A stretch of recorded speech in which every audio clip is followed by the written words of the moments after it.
Public hearing this evening is to solicit comments on the draft scope of the DEIS for a proposed solid waste partnership with Onondaga County. There are 6 people that have signed up to speak, so please limit your comments to 5 minutes apiece.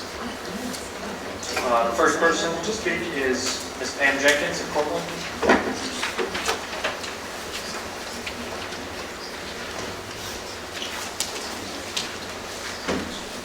Thank you.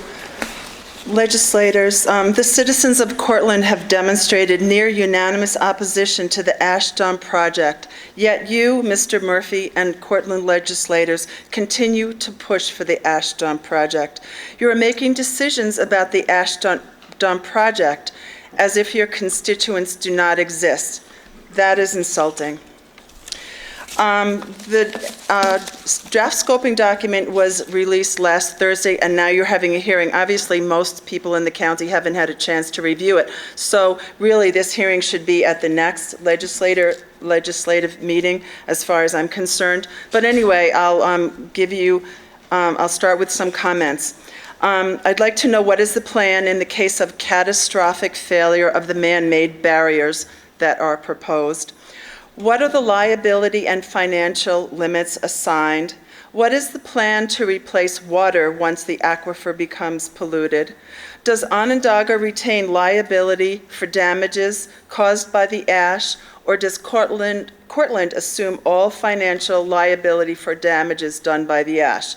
What is the chemistry of the interaction between incinerator ash and sewer sludge? What is the chemistry of hauling consecutive loads of ash and solid waste in the same trucks with residuals from each, polluting the other? The acidic solid waste residue may lead to more rapid breakdown of the ash.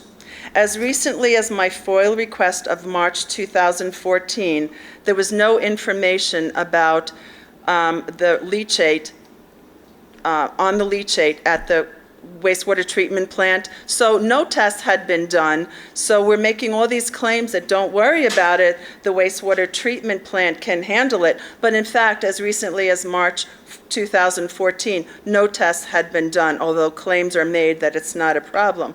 So we'd like to know, how much will upgrades to the wastewater treatment plant cost, and how much more will they cost once the lime leaches out of the ash and then the toxins flush out?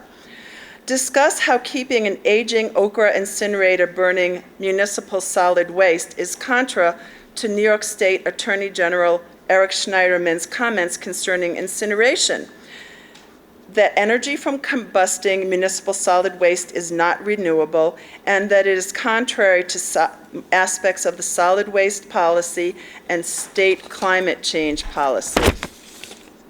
Air pollution, and these statements are lifted directly from Eric Schneiderman's comments. Air pollution emissions from Covanta's waste-to-energy facilities generally exceed emissions from fossil fuel facilities in New York State on a per unit of energy generated basis. Discuss how the Cortland wastewater treatment plant will determine the levels of elements and hazardous chemicals in the effluent that will be released into the Tyopneoga River, and discuss how Onondaga could generate less greenhouse gas, less acid gas, and fewer truck emissions if Onondaga County used landfill space within its borders for all its disposal needs. About the financial on page 4, actually it's a big unknown, because until the results of the audit that the chairman of the legislature has requested, and until the results of the New York State Comptroller's audit are revealed to the public, we won't know what the landfill finances really are. So disposal rates, I FOIL requested this information. It was withheld. My FOIL request was denied. Page 7 of the draft scoping document fails to mention the high groundwater levels over the site, or that several dams and cells have broken and flooded neighboring properties several times. It fails to mention that Okra uses 20-year-old technology and fails to monitor for PM2.5, the most hazardous of the small chemical particles. Also, on page 7, it needs to be noted that extremely limited testing has been done on the ash. In my previous comments, I forwarded the Code of Federal Regulations, Title 40, Part 258, with a list of all the things that actually needed to be tested for in the ash, not the few things that are tested for on the TCLP test. I'd like a discussion of how dioxins and furans are temporarily trapped in the ash until the lime leaches out and then the furans and dioxins flush out. Ash is more dense than solid waste, and it's possible that the ash could collapse the groundwater suppression system that is under the cells and also the leachate collection systems. The EPA has stated that all landfill liners will fail. What is the plan for when this one fails, if it hasn't already done so? Discuss how acid rain and freeze-thaw cycles will change the leachate over time. Discuss the cost of the stormwater control infrastructure that will be required. Environmental justice 4.2.5. Discuss how the citizens of Cortland have demonstrated near unanimous opposition to the ash dump project, but that several Cortland officials and several Onondaga officials continue to push for the poor idea. Let's see, what else? Discuss that no other available land in the area of the landfill with sufficient geological barriers. No other sufficient land exists to build other landfill cells, so we use up the cells, that's it for Cortland County. Discuss how the state Superfund site at the landfill continues to contaminate soil and groundwater. Discuss the plume of groundwater that is being emitted from the Superfund site, what direction it's moving in, how large it is, and how fast it is moving. Also on page 11, there was... Thank you, Ms. Jenkins. Okay. There needs to be a discussion of many neighbors to the landfill rely on hunting and harvesting of wildlife to sustain their family's nutrition. There needs to be a discussion of that. Thank you. Many more comments, but I'll hand them in. Okay, thank you. Our next speaker is Ms. Sheila Cohen of Cortland.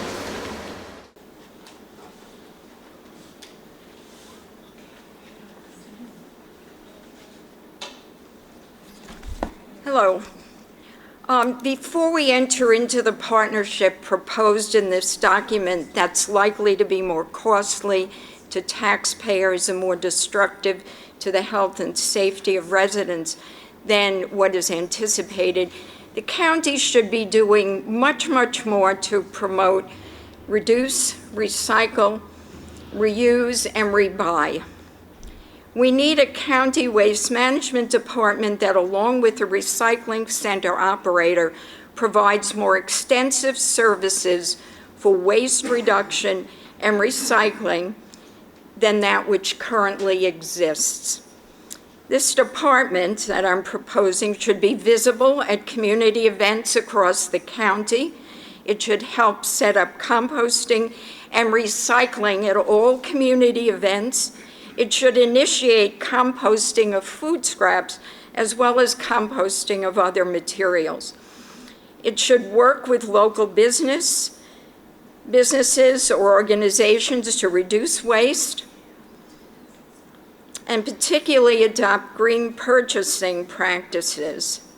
It should work with businesses and organizations, apartment complexes, mobile parks, assisted living facilities, banks, daycare facilities, food services, grocery and retail locations, hospitals, municipalities, and nonprofits to promote the 4 R's. This department that I'm proposing should work with schools to implement and enhance waste reduction, reuse, recycling, and green purchasing. Such a department should actively seek out grants to provide outreach and assistance to communities, businesses, and organizations throughout the county. This department should promote and support recycling and composting at all community events, as I indicated above.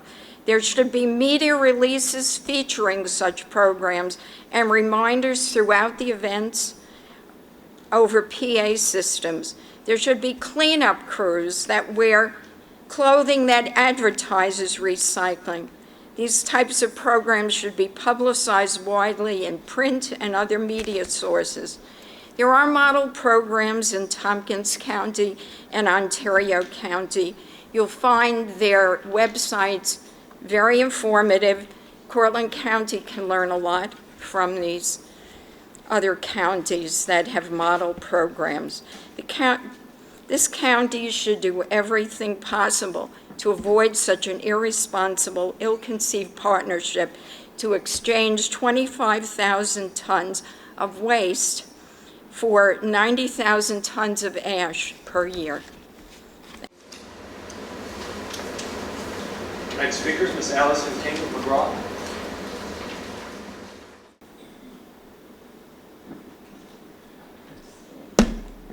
First, thank you for providing a draft scoping document. I first saw the 75-page document this afternoon, hence no time to print comments. In finalizing the scoping document, please consider comments that we've already submitted. The legislature has valuable resources in the community. We hope you'll listen to us. My own work is as a policy analyst. My background includes doctoral work in toxicology as well as environmental law training. In my January 30th comments, and I'll only repeat comments that have not yet been addressed, I emphasize seeker's requirement that the scoping document include identification of relevant existing information and required new information, including the required methodologies for obtaining new information. This is still not in the scoping. I also asked that the project description specify the source and content of the ash. Is it fly ash? Is it bottom ash? Is it a mixture of the both? What are the proportions? This matters because the fly ash is where you have the dioxins and furans. It wouldn't pass specs. It's when you mix them together, it gets diluted, it passes. So how those change over time has implications for safety of those of us in Cortland County. In the description of the proposed project's, quote, significant public benefits, it states regarding Cortland, the facility is currently underutilized. That's a judgment call. A more constructive approach to enable us to evaluate this project is provide factual information. Current use rate results in a lifespan of 25 years. If we were at the max, it would be so much shorter. Ash for trash drops it to 18 years. If we have a lifespan of 18 years, what does that mean in terms of capping the cell, building a new cell? Those costs should be included in financial projections. The draft includes some items for those who haven't seen it. There's project-wide impact, Onondaga and Cortland impact. So some items are only project-wide. They should be in each section. So addressed for Cortland, for instance, unacceptable materials. We want to know about that in Cortland County. One of the things as a county resident, I'd want to understand if Onondaga County modifies what waste it's taking in, what say do we have in that, how are we protected over time? I think there have been considerable criticisms of the TCLP method of testing ash residue, in particular that the pH at which the testing occurs is not appropriate for an acid rain environment in Cortland County. So again, there should be, these issues should be addressed. So scoping impact on water and air should include data to evaluate long-term degradation and the impact under local conditions. Important part is the fiscal analysis section. Again, we've got biased statements about that it's expected to be positive fiscal impact. The scoping document should specify the fiscal impacts that will be considered, what's the time horizon, and the costs associated with earlier closing of the current cell and needing to build another cell should be included. New information would include what's the feasibility of that expansion, DEC permitting required, the hydrogeologic factors that are a challenge are a thin till cover over large parts of the site and the shallow water table. In this section on Onondaga County's potential impacts, the scoping document proposes to exclude many topics that were addressed in their final EIS that was conducted prior to construction of their facility. It began operation in 1994. I would think that in 20 years, some things have changed, and they shouldn't just get a buy on all that information. Again, on fiscal analysis, the alternatives should include impact on taxpayers. For instance, what's the per capita cost to taxpayers of no action? If we're going to make choices, let's make sure they're informed choices. Is it a whopping increase in taxes if we don't do anything? Is it a small increase? All of the alternatives should include those kinds of fiscal evaluations. Thank you, Ms. King. And I hope you will take these comments into consideration. Our next speaker is Ms. McConkey of Cortland.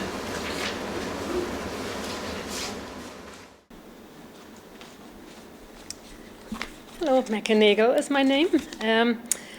I am extremely concerned about what is proposed, and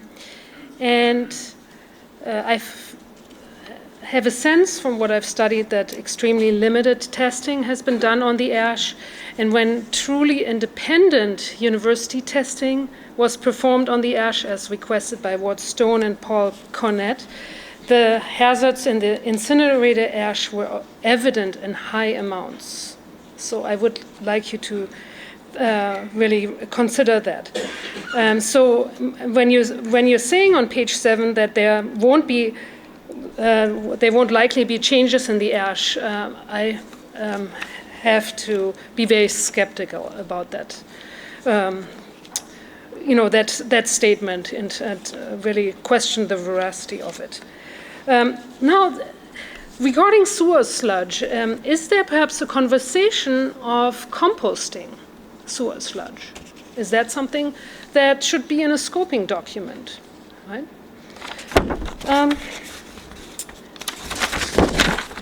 Furthermore, can you discuss all involvement by the Cortland County Director of Environmental Health and the Director of the Health Department from a public health perspective? What has been asked of the Health Department and what has been provided? And please cite the resources referenced by the Health Department. Further on, page 4, discuss how the groundwater is close to the surface over much of the site, requiring a groundwater suppression system. And discuss what will happen when the groundwater suppression system fails. Right? It's of grave concern to me. I mean, I really appreciate being a resident citizen in this county. We have amazing water, green water. In fact, we are not polluting our water with fluoride as so many other counties. In fact, 96% of counties in the United States. We've, as the DEC explained in a public hearing, organized by Ms. King a while back. There were over 1,000 illegal landfills in the 1970s till the birth of DEC. Now 24 remain, right? And why is it that we are still continuing on the old philosophy of a landfill, in particular in a precarious area, sole source aquifer area that we have, right? Discuss on page 5 the quantities of runoff and leachate that will be trucked to the wastewater treatment plant. Discuss that it is unknown as to whether the WWTP can manage the leachate and runoff and provide those tests were done. Furthermore, on page 7, no information is provided regarding traffic. That's of a deep concern again in terms of the environmental impact. Page 3, regarding the contaminants that may be introduced into the aquifer, what testing will be done on the ash to know what contaminants to test for in the water? Then the landfill indeed is upstream from McGraw, discuss how this would affect McGraw's public water supply. And we've heard from public officials at the last public meeting from McGraw who voiced their unanimous opposition to this project. Because, their water is very much compromised under the conditions, what has been said before by the other speakers in terms of the toxicity of the ash. The landfill, discuss, why the comments from Cortland and Onondaga citizens were not used to inform this draft scoping document, right? Again, this is a measure of public accountability. Are we actually involved citizens here? Democracy is not just about voting, but it is to take pleasure and delight and helping you with your deliberations. And personally, I'm not considering myself an expert on this, although I'm a great fan of gasification system and do discuss where the gasification system, composting system, Dr. Cohen mentioned recycling. Where does that all fit in this equation? And Okra publicly has announced they're very interested in recycling all that. Just finishing my sentence, when we have 17% of our good residents in the county recycling, what kind of incentives are we giving people to do what's right by the environment? Our next speaker is Ms. Lee Miller of McGraw.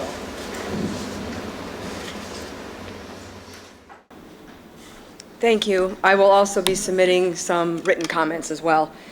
Check the time.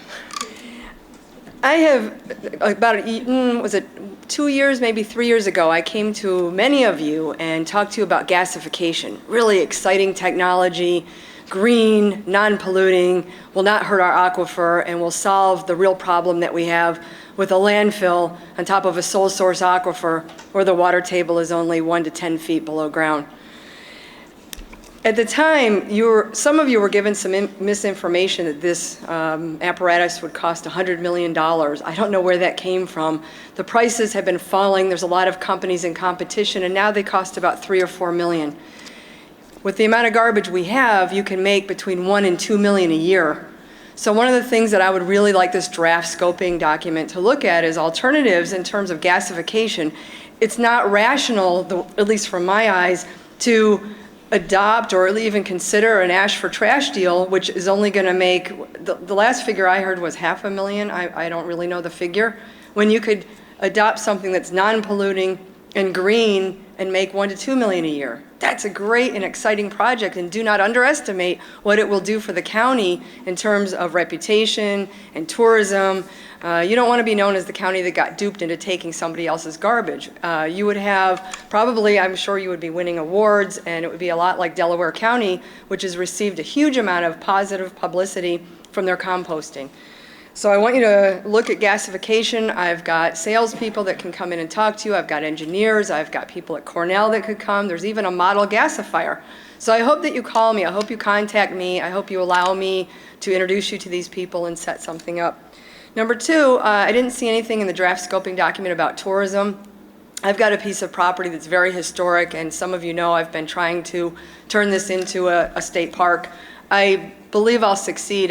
I won't succeed, of course, if an ash for trash deal goes in. And again, we're only one of 2 counties in the state that doesn't have a state park.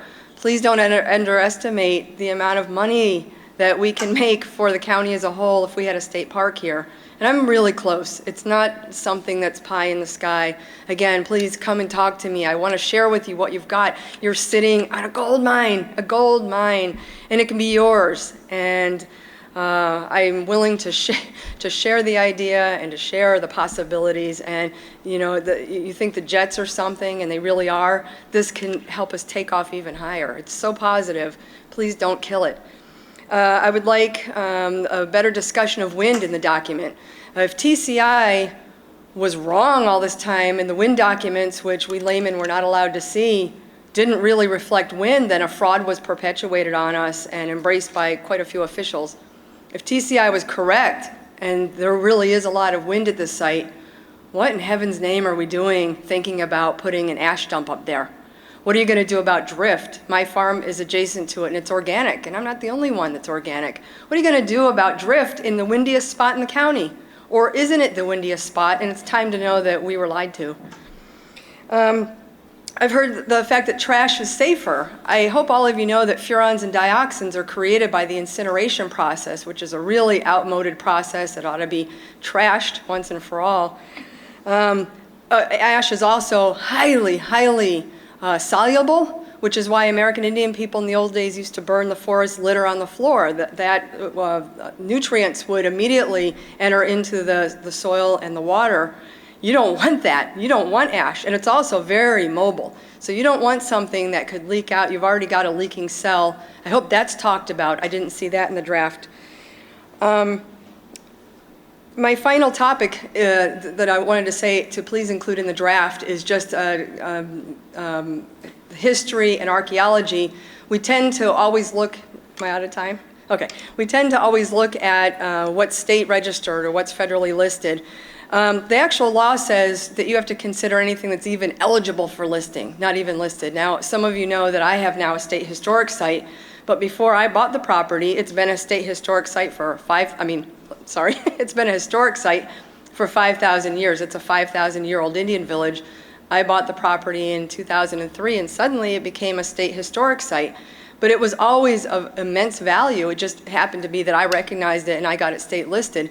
There are enormous numbers of properties in and around this route that are very historic, can be very valuable to you in terms of tourism. So I'm asking you, please don't limit your investigation just to what happens to be listed currently on the state site. Please follow the federal laws and look at what's eligible to be listed. It behooves you to ask people locally, what are some historic sites? What are some natural areas? What are some places of significance environmentally, ecologically, tourism, in terms of history? You know, my property is not unique in this county, and yet I have gorges and waterfalls, and I have nesting harriers on the property, and yet the facts and figures from the DEC, I think, dated back to 1985. I know this when TCI did its seeker. 1985. Okay, can I finish my one sentence? We had just stopped using DDT in the late 70s. So, you know, just ask people. Don't just rely on the federal and state records. Thank you. I would like to take a little privilege of the floor myself. This public hearing is to announce this draft scope document. We are taking comments on the draft scope until June 14th. This isn't the end of the process. This is the beginning. This is also something that Cortland County opted to do. We are not required to take comments on the draft scope document, but because we want to be open and we want the public to come and comment, we did opt to do that. And the public will have until June 14th to comment on the draft scope. Thank you. I close this public hearing. Everyone rise to the pledge. I pledge allegiance